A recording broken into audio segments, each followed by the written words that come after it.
Cognizant to the needs of our learners, parents, and teachers, the Department of Education provided us with powerful tools for productivity that will allow us to foster critical thinking skills, problem-solving skills, communication and collaboration skills to be compassionate, responsible global citizens.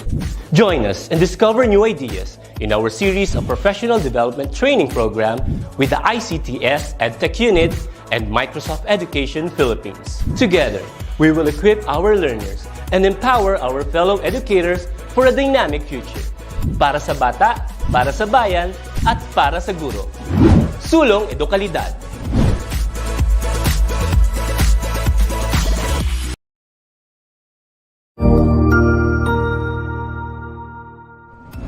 Magandang araw, Sir Wilbur po, at your service. Narito ang ETUlay upang gabayan ka sa inyong pag-aaral upang lubos na maunawaan ang iba't ibang paksa o subject.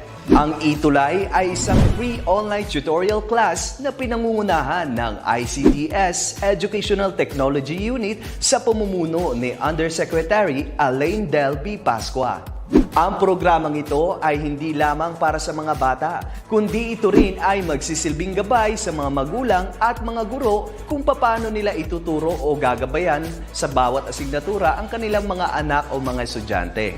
Sa kasalukuyan, ang self-learning module mula sa rehiyon ng Calabarzon at kilala sa tawag na pivot ang ginagamit sa ating ETUlay online class. Kaya ano pang hinihintay ninyo? Ihanda na ang inyong mga ballpen o lapis, papel o kwaderno at samahan kaming itulay ang pagkatuto para sa bawat batang Pilipino. Sama-sama tayong magtutulungan para malampasan ang mga hamon sa panahong ito. Halina't matuto kasama ang inyong online tutor sa oras na ito.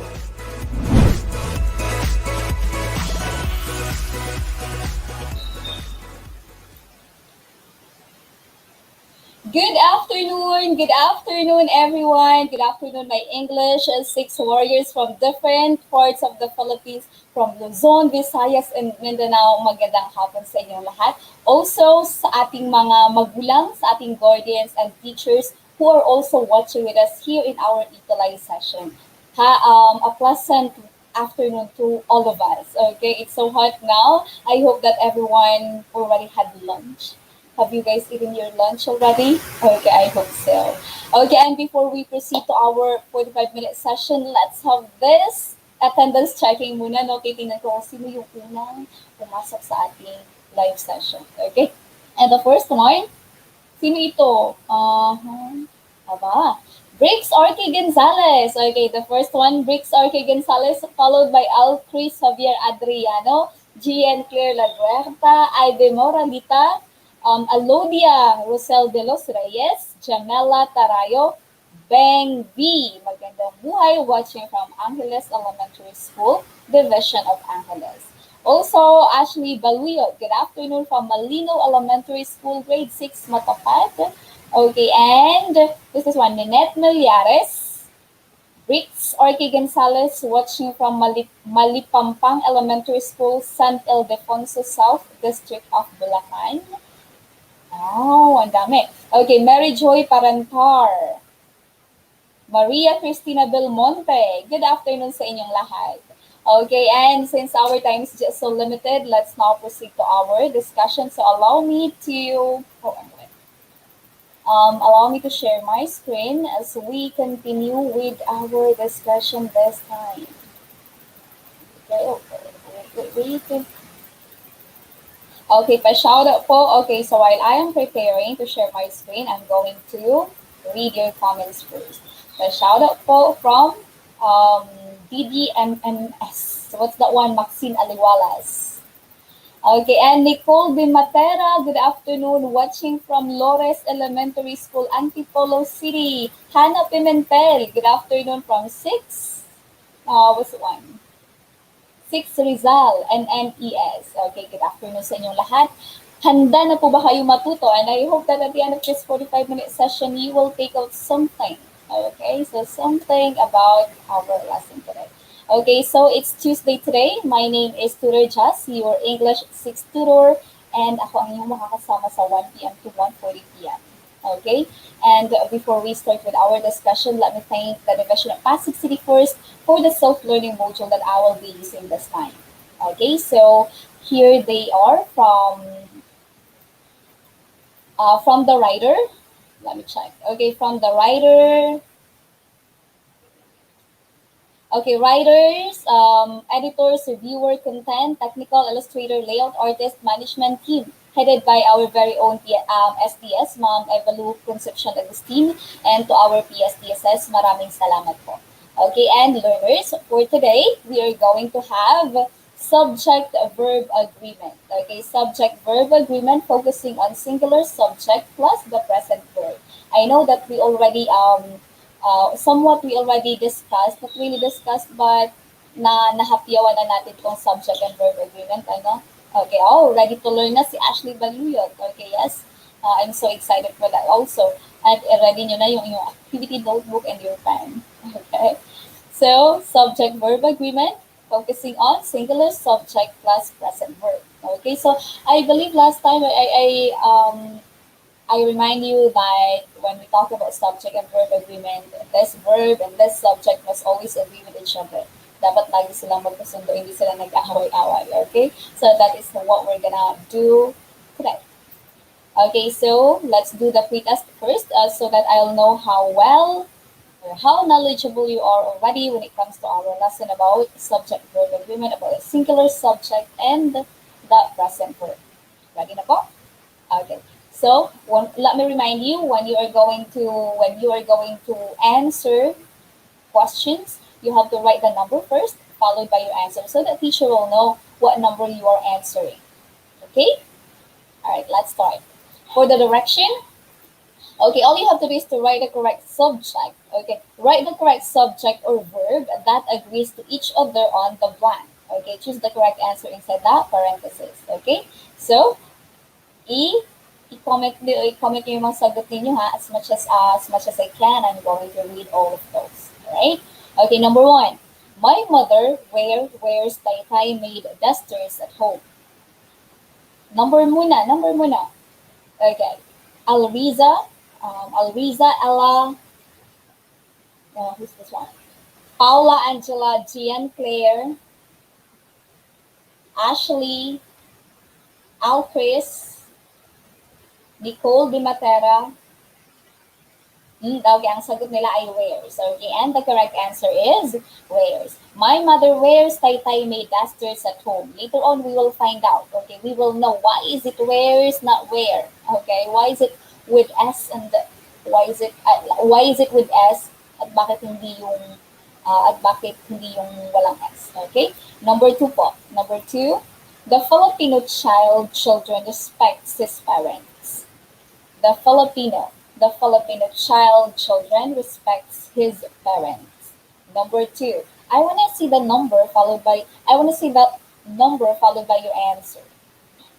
Number 2, is it child or children? My learners, Maxine Aliwalas, child po.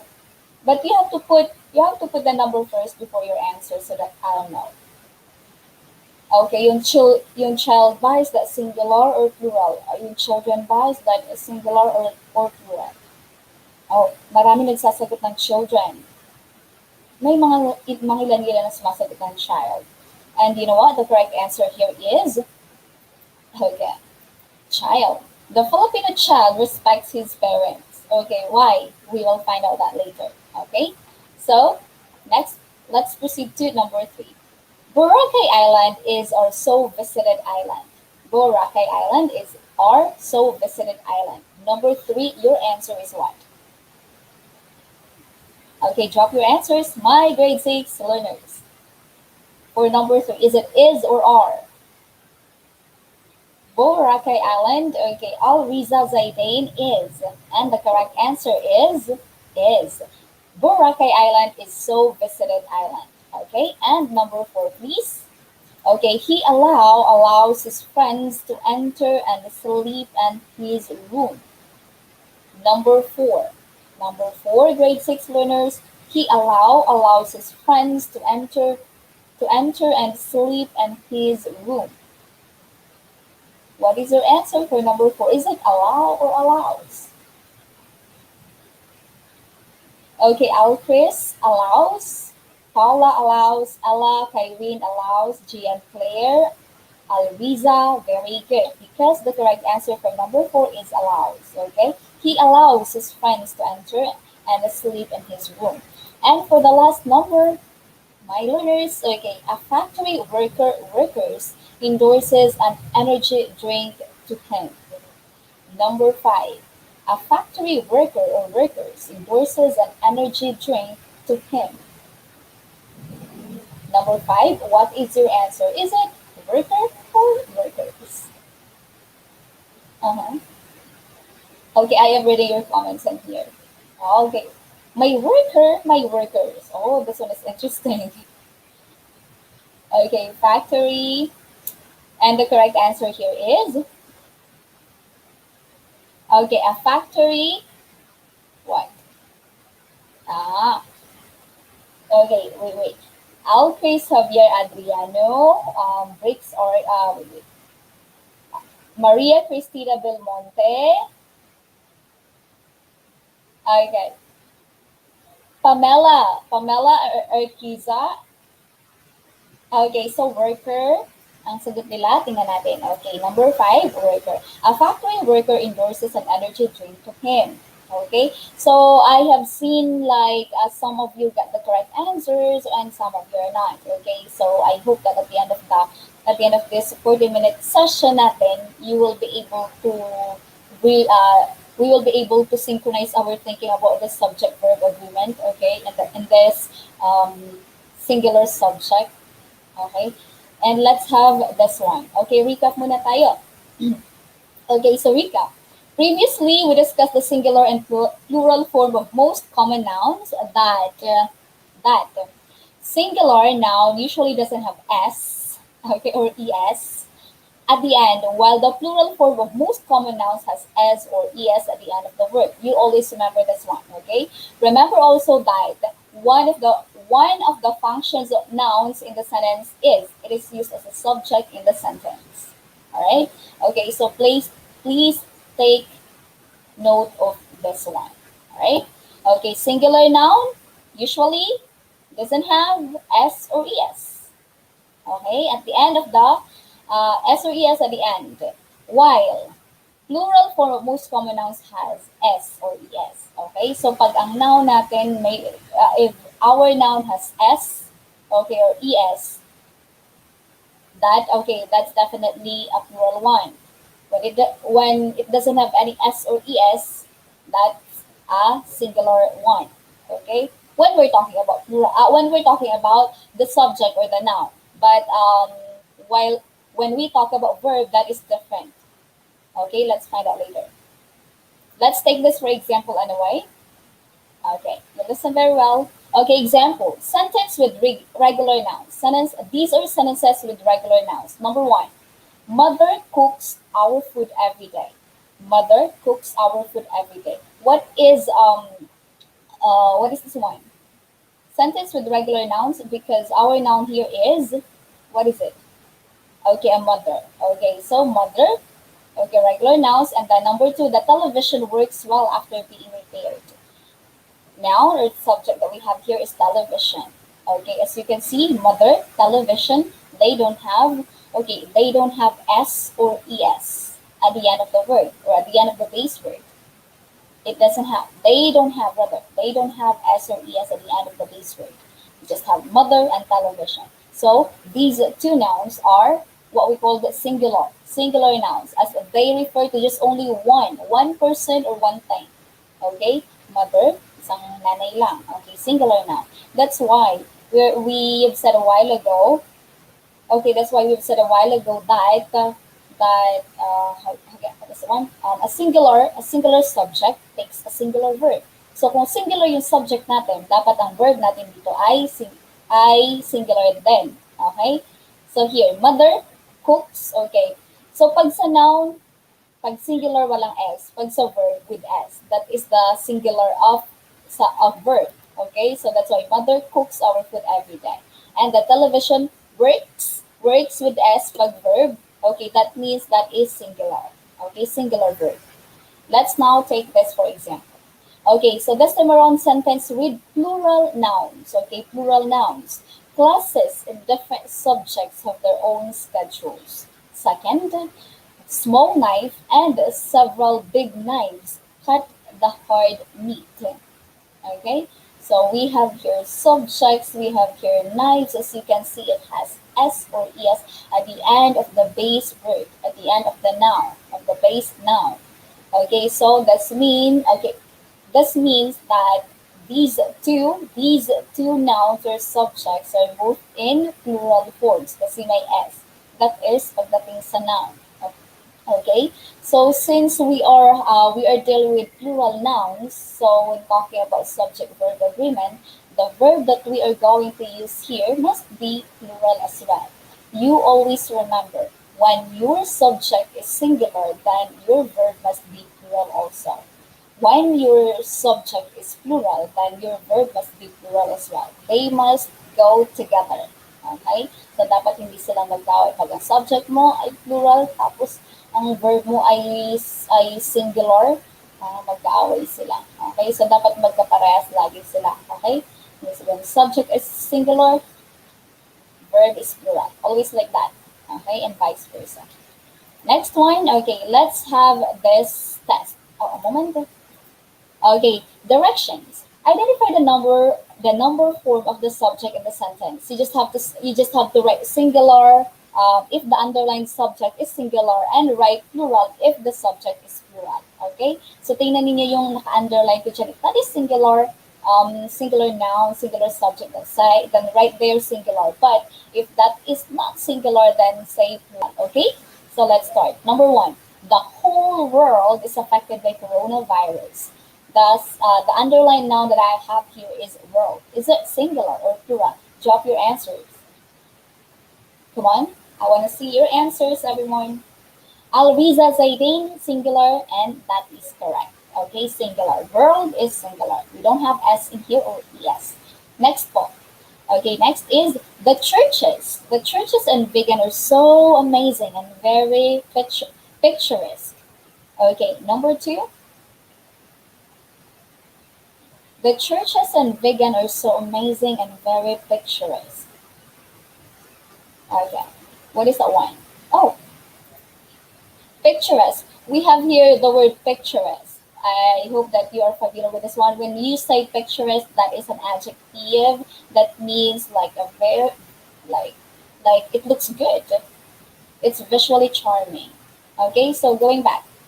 Churches, singular, plural. Okay, Gonzaga or Kahara, Jennifer, plural, Alcris, plural, Alriza, Gianfer, plural, and churches, okay, is definitely plural. Okay, next one, number 3. Most parents support their children at all the time, or at all the time. Most parents support their children all the time. Number 3. Most parent, is that singular or plural? I have here most. Okay, so number 3 is plural. Number 4 po. Okay, number 4. Cora and Jonah visit their relatives in the province every year. Number 4. Cora and Jonah visit their relatives in the province every year. Okay, so in here, 2 singular subject connected with the word and. Okay, means good. Okay, tama yan, Alcris, Gonzaga, Jennifer, Hannah, plural. Okay, so if your subject is connected with and, okay, then that makes your subject a plural subject. So for number 4, that is plural. Number 5, the rabbit spends most of its time in eating, hopping, and sleeping. The rabbit. Number 5. Our subject here, or noun here, is rabbit. Is it singular or plural? Hannah Pimentel, okay, that is singular. Very good. Who got a perfect score? Great. Now since I guess you already know how to identify, how to know really if your subject or if your noun is singular and plural, later on I guess it will be easy for you to make your own sentence with a correct grammar structure, with a correct subject and verb agreement, following the subject and verb agreement. Because really you have to, in making sentence or in writing, making sentence, speaking as well, it is very important that you know how to identify your subject so that you'll know what verb you're gonna use. It is singular and plural. Okay, so be aware of that and be mindful about that. Okay, next one, let's proceed to our lesson. So today we are going to discuss on how to construct sentences with what? With singular, okay, with singular subject and present tense of the verb, or the what we call S or ES form of the verb. Although you're probably already familiar with basic subject verb agreement, so this chapter begins with a quick review of basic agreement rules. Okay, so let's now proceed to this one. Okay, basic agreement rules that subjects and verbs must agree with one another in number. What I say in numbers, so it's either be singular or plural. Tatandaan niyo yun na. I mean, you always remember that. If the subject is singular and plural, you just have to know that. Okay, so letter A, if the subject is singular, its verb must also be singular. We're in. Letter B, if the subject is plural, its verb must be also plural. So, ganyan na. If your subject is singular, your verb is plural. If your subject is plural, then your verb must be plural as well. You got it? Okay, so wag malilito ha. They must always come together. Okay, dapat lagi sila nag-agree with one another. That's how we do it. Okay, and what is a singular subject? Okay, so since our topic is singular subject plus present verb, okay, therefore the sentences that we are going to construct consist of one subject and singular verb in the present form. Okay, so what is this subject? What is the singular subject? A singular subject is made up of one noun that represents as one person, one place, one thing, one event, one idea, or one pronoun in the third person. Okay, this is what we call the singular subject. Okay, one everything. Okay, I want you to take a look at this. Okay, the form of this subject usually does not have S or ES at the end of the word. I want you to see the table below. Okay, so here. Oh, hi, Charlene.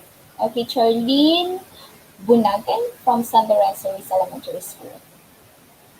Okay, Dina Jimenez. Best Tuesday afternoon, everyone. Okay, so here, singular subject, noun or pronoun in the third person without S or ES. Okay, examples. We have nouns. Mrs. Cruz, Manila Bay, Christmas season, prior. Examples of pronoun in the third person. He, she, it. Okay, so these are all singular subjects. Okay, these all counted as one. Could it be one person, one thing, one event, and one so on? Only one. When we're talking about that singular subject, okay, walang S or walang ES sa base verb nito, sa base form nito, okay? And let's have this one. Okay, present verb. Okay, present verb, the S or ES form of the verb. Okay, so tapos na tayo sa noun or sa subject. Okay, now punta tayo dun sa verb. The S or ES form is very commonly used for main verb when the subject is singular. Okay, and this is in the third person. And it goes like this. The base form plus S or ES and the event happen in the present. These verbs that describe an action happening right now, an action that is habitual and characteristic, or an action that states a fact. Okay, present verb, the S or ES form of the verb. If present verb, okay, if our subject a while ago is singular, sabi natin walang S or walang ES, no? Then, pagdating sa verb, it has S or ES sa base form nito. Okay? You remember a while ago, I said, my mother cooks for dinner. My mother cooks for dinner. Ang subject natin doon ay mother. Ang noun natin ay mother. Walang S yun. That is singular. So, ano yung verb na ginamit natin doon? My mother cooks for dinner. I said cooks. Okay, cooks. Okay, the verb is cook. Okay, but we have put S, okay, sa base verb na cook because our subject is singular, which is mother. Cooks. Pag ang verb may S or ES, that is singular. So that's why we say mother cooks. Kaya cooks yung gamit natin. When we say mother cook, pag cook lang without S or ES, that is plural. Okay? That is plural. Next, let's move on to here. See the table below. Forms of singular present verb. Singular present verb, main verb plus S or ES. Ito singular present verb. Tingnan niyo po. I have here the main verb. Speak, invite, take, and the be verbs. Look, pag itong mga main verbs natin ay ginawa natin into singular present verb, then we say, we just add S or ES. Okay? So speak, it became speaks. Invites, takes, and is. Okay? Like saves, do, does, go, goes. These are all in singular, okay, singular state. These are all singular present verb. Ginagamit natin itong mga verb na ito when our subject or when the noun is singular also. So lagi, ang verb may S or ES pag singular. Okay? Ang verb walang S or ES pag plural. Got it? Magkabaliktad sila, no? Pag noun and verb. Okay, but please do not be confused. Okay, next, let's proceed to here. Okay, let's take this for example. A. Mrs. Cruz speaks English fluently. Sa letter A, okay, notice that Mrs. Cruz, okay, is singular, right? Mrs. Cruz talks only one person sa singular. So anong dapat nating verb? Dapat singular din yung verb natin. Ano yung main verb na ginamit natin dito? Speak. Okay? But since singular si Mrs. Cruz, okay, ang speak, pag sinabi natin speak, that is plural. We have to put S so that it will become a present singular verb. So that's why we say speaks. Mrs. Cruz speaks English fluently. Next, Manila Bay. Manila Bay. Manila Bay, we're just only talking to only one. Okay, we're talking only to Manila Bay. So our main verb is invite, right? So since one, we say invites. Manila Bay invites more tourists in this time. Next, it takes time for us traveling here. It. You remember a while ago, I have mentioned that third person, it. Okay, singular. Okay, it takes. Okay, that's why takes, hindi take. Okay, kasi pag take, plural yun. Pag takes, that is singular. Christmas season. We're talking only about Christmas season. That is just only one event, Christmas season. So our subject, our verb here is definitely is, not are. Okay, and sincere prayer saves us all. We're just talking about only one, the prayer. Okay, prayer, and then our main verb here is save. Okay, since singular yung noun natin, yung subject natin, ano yung singular ng save? That is saves. Okay, so sincere prayer saves us all. Do you follow, everyone? You get it? I hope so. Okay, next, let's proceed to here. Notice that Mrs. Cruz, Manila Bay, it, Christmas season, and prayer are all singular subject.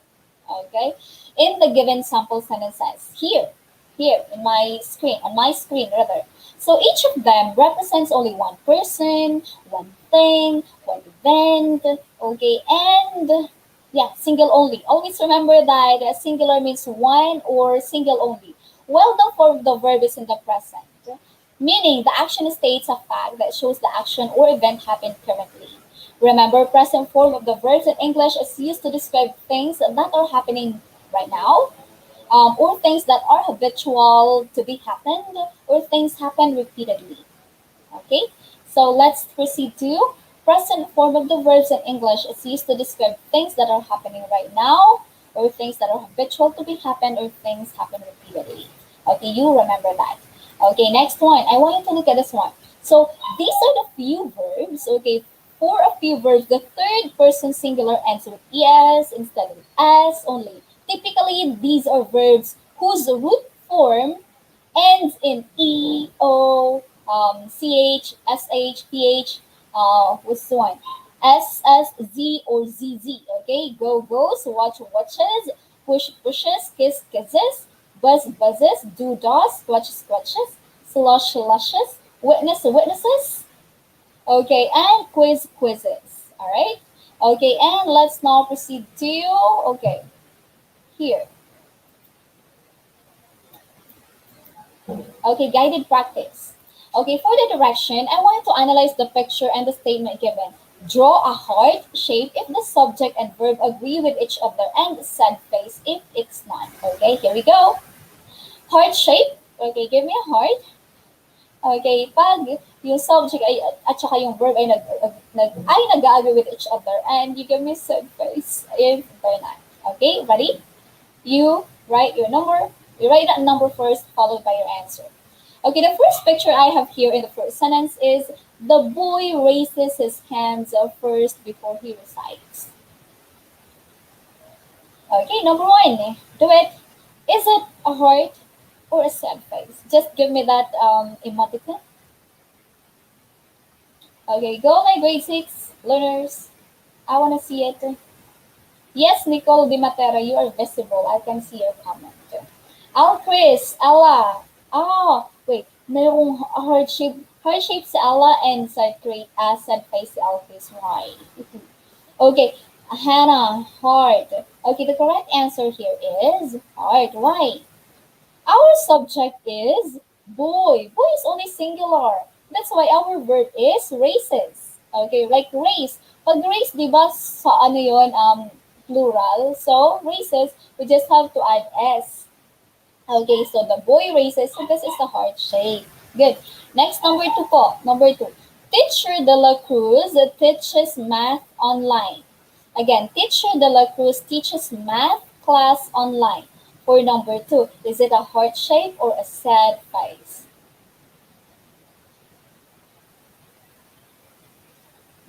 Show me your answer. Okay, number 2. Okay, Alchris, Maxine, that's very good. Okay, ito ay heart shape. Kasi ang ating subject dito si Teacher De La Cruz. Si Teacher De La Cruz ay isa lang, so singular.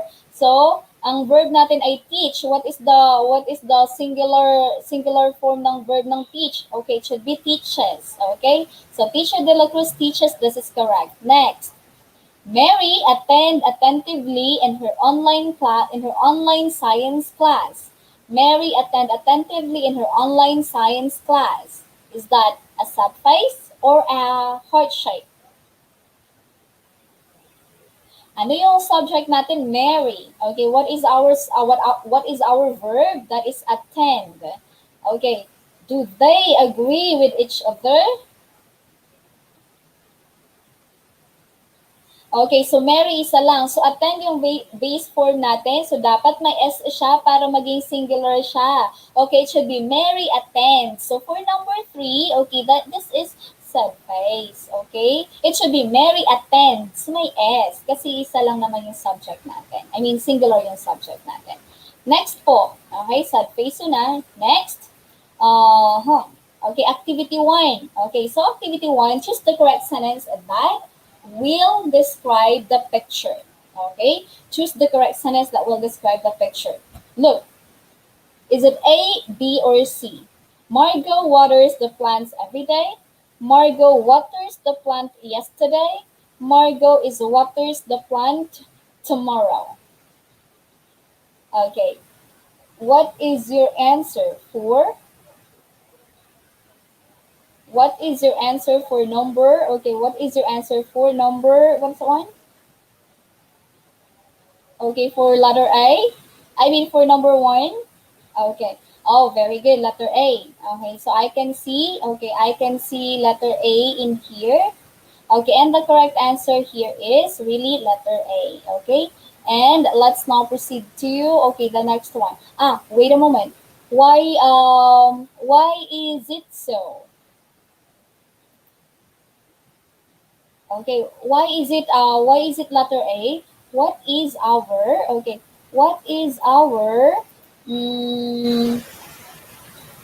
our subject here? That is, our subject is, oh, I'm so sorry. Nawala yung share screen ko. Nawala po. Okay, a moment. Is it already there?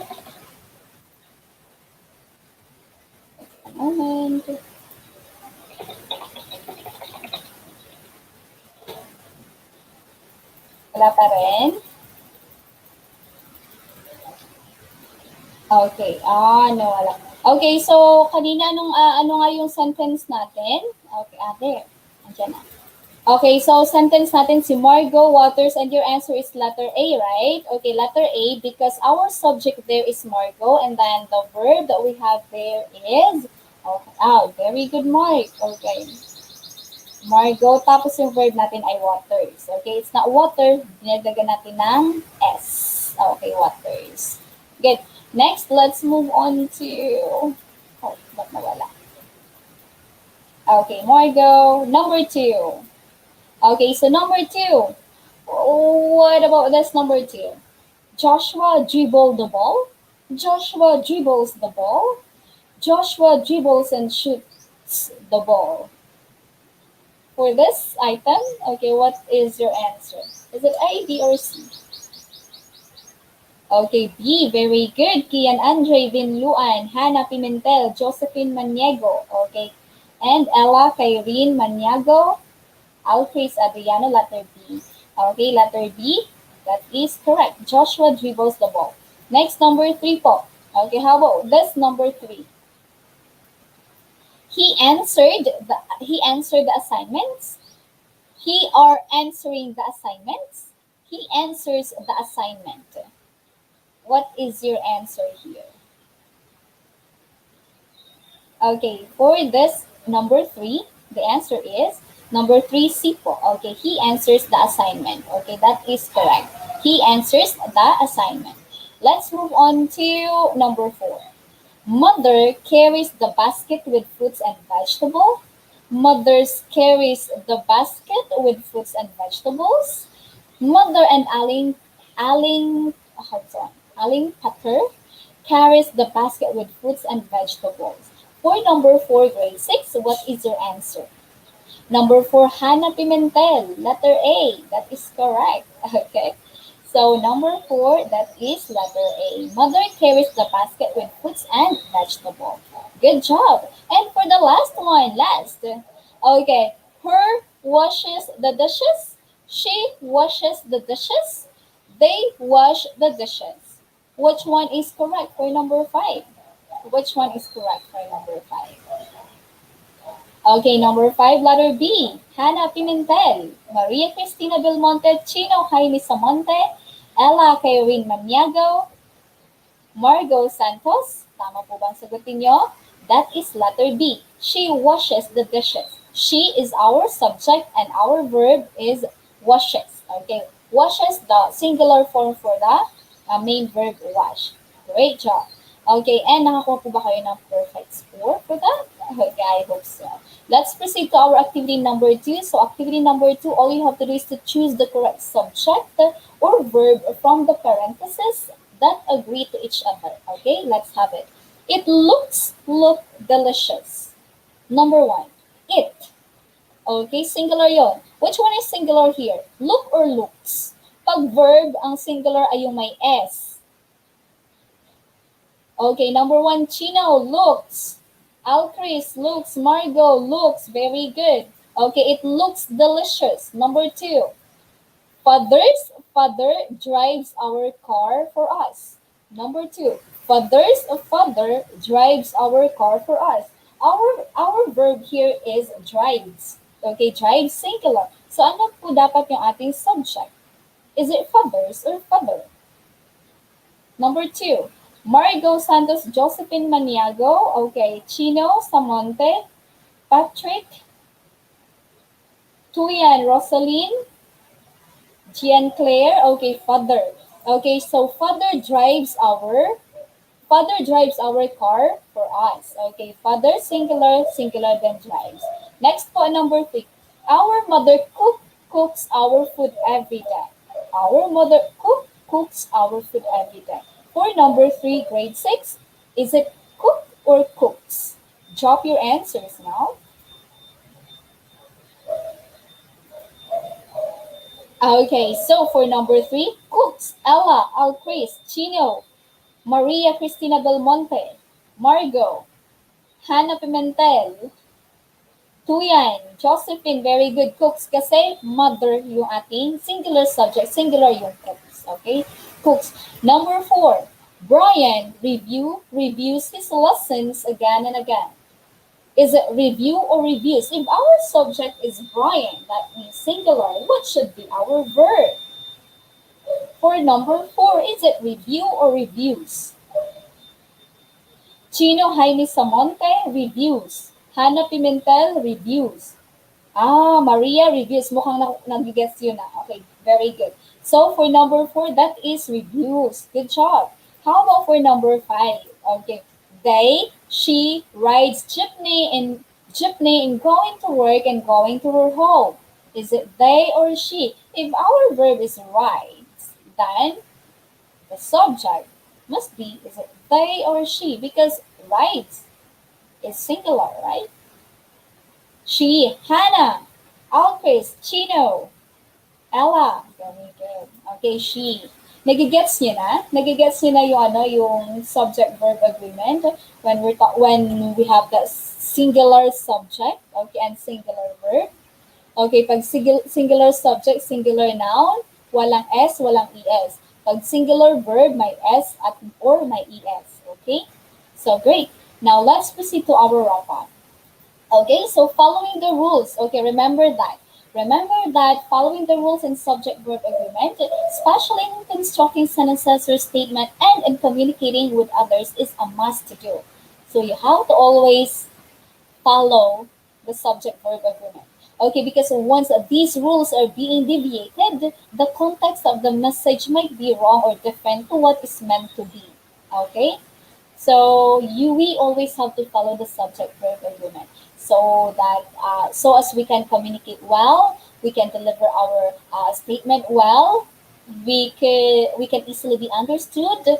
Okay, so we have to we shouldn't deviate the subject-verb agreement. Okay, next. Okay, to wrap, now let's proceed to valuing part. Okay, so do not just learn the rules. Okay, do not just learn the rules and agreements. Okay, follow it and use it for the common good. Not only for yourself, but also for others. Okay, for other people. Besides, following rules will not lessen your worth in this world. Okay, it is very important to follow rules. Okay, to follow rules, not just in English, but in all aspects of our lives. Okay, so it's very important. Oh, our time is already there, so let's proceed to our post-test. Okay, the final one. Let me really see if you have understand something, if you really learned something this time. Number 1, for the direction, you just have to identify the correct subject or verb that agrees to each other. Okay, choose the letter of the correct answer, and you just have to drop in there your the item and then the number and then your answer. Okay, next. Number 1, the little boy's blank is so adorable. Hannah Pimentel, letter C, that is correct. The little boy's sister is so adorable. Okay, and number 2, my dog blank the cat in the neighborhood. Number 2, my dog blank the cat in my neighborhood. What is your answer? Number 2 na po. Number 2. Yeah, you are also correct with the with number 1, C.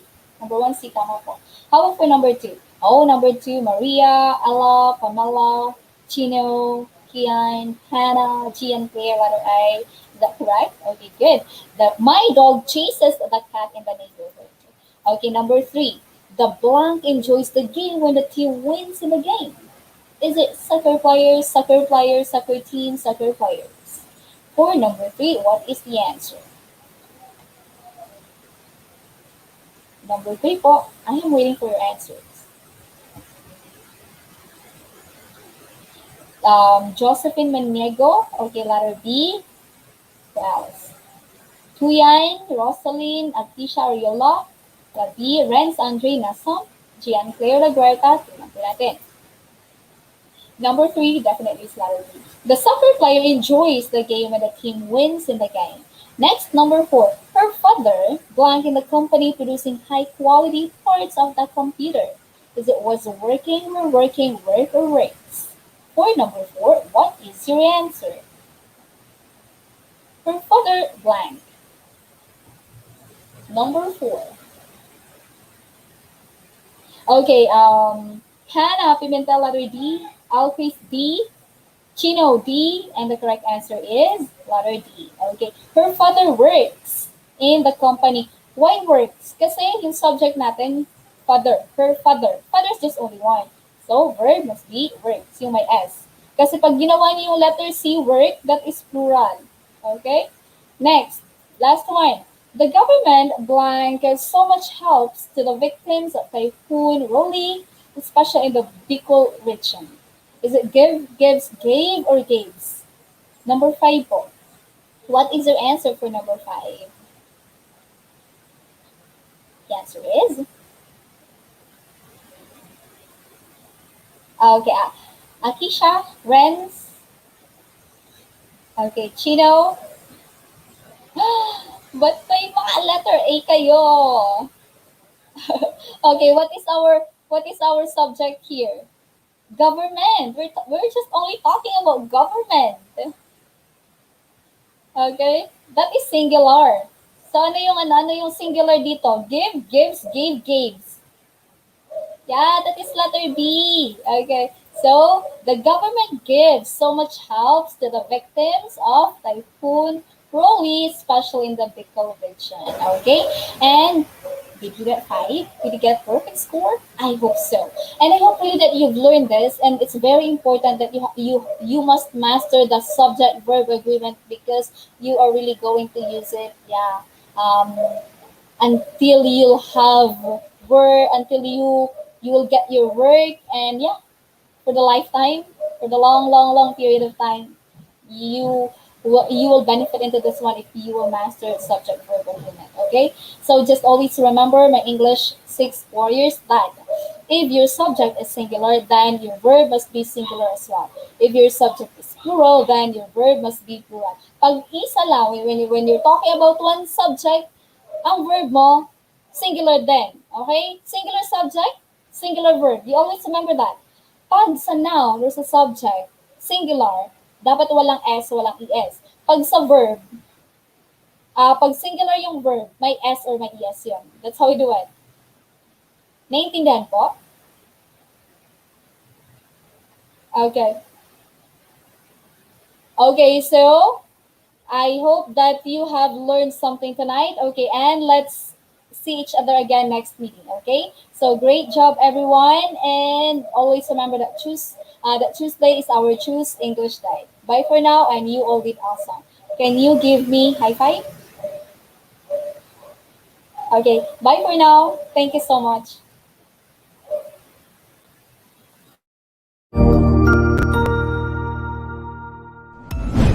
Sigurado ako na marami ka na namang natutuhan sa ating ETUlay tutorial session ngayong araw.